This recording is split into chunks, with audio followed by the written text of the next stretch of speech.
नोएडा में निजी कंपनियों के कर्मचारियों ने काटा बवाल, मांगे मनवाने के बाद भी फंस गया पेंच। नोएडा में आज कई निजी कंपनियों के कर्मचारियों का सैलरी सहित कई मांगों को लेकर गुस्सा फूट पड़ा। देखते ही देखते भारी संख्या में कर्मचारियों ने सड़कों पर बवाल काट दिया है। आगजनी, पत्थरबाजी और तोड़फोड़ ने पूरे माहौल को बिगाड़ दिया है। मामला बिगड़ता देख पुलिस भी मौके पर पहुंची और आंसू गैस के गोले छोड़ भीड़ को तितर-बितर कर दिया। बीती रात सरकार ने इनकी अधिकतर मांगे मान ली थी, पर आज फिर प्रदर्शन उग्र हो गया। सीएम योगी ने भी मामले का संज्ञान लेते हुए कई निर्देश दिए हैं। हालत ये है कि नोएडा के कई रास्ते जाम हो गए हैं। निजी कंपनियों के कर्मचारियों की कई मांगे कल यानी रविवार को ही सरकार ने मांग ली थी, पर आज सुबह होते ही ये बवाल के रूप में सामने आ गया। कर्मचारियों की असल मांग सैलरी बढ़ाने को लेकर है। प्रशासन ने स्पष्ट किया था कि श्रमिकों के आर्थिक हितों से कोई समझौता नहीं किया जाएगा। हमारी सैलरी नहीं बढ़ रही है, 5 साल से काम कर रहे हैं, 12,000 रुपए सैलरी हमारी इस कंपनी में। सैलरी बढ़ानी कहते हैं, धमकी देते हैं, काम करने कहते हैं भगा देते हैं। 5 साल हो गए, 12,000 रुपए सैलरी हमारी।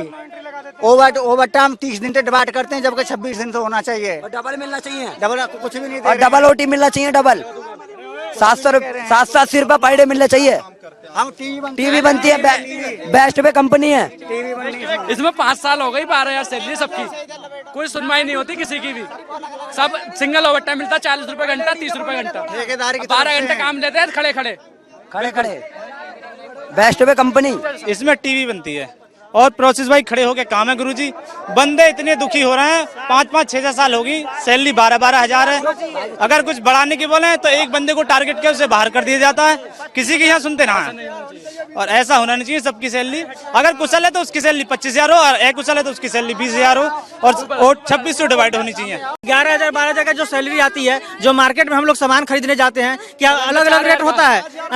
नहीं, जिनको 50,000 सैलरी मिलता है वो भी 200 का केजी तेल खरीदता है ना। हम भी उसी मार्केट में मार्केटिंग करने जाते हैं, क्या हम लोग का रेट अलग अलग होता है? नहीं होता है ना। उसी बच्चे में जो स्कूल में जाते हैं पढ़ाने, वो लोग अपने बच्चे को, हम भी उसी बच्चे में एडमिशन कराते हैं, दोनों का रेट अलग अलग नहीं होता है। फिर उन लोग का 50,000 में नहीं होता है, हमारा 10,000 में कैसे हो जाएगा गुजारा? 5,000 यहाँ रूम रेंट हो गया, ठीक है। उसके बाद सुनिए 11,000 सुनिए 10-11,000 जो सैलरी होता है ना, उसमें भी 80% की हम लोग का बोनस देता है, बाकी सारे को बोनस हटा देता है, ठीक है। उसके बाद जो पीएफ हमारा करता है, उसका भी 80% रुपए का सैलरी का ही पीएफ करता है, बाकी सारे को उस दौर मकान भत्ता में कर देता है, और पीएफ भी हम लोग का ठीक से नहीं मिल पाता है।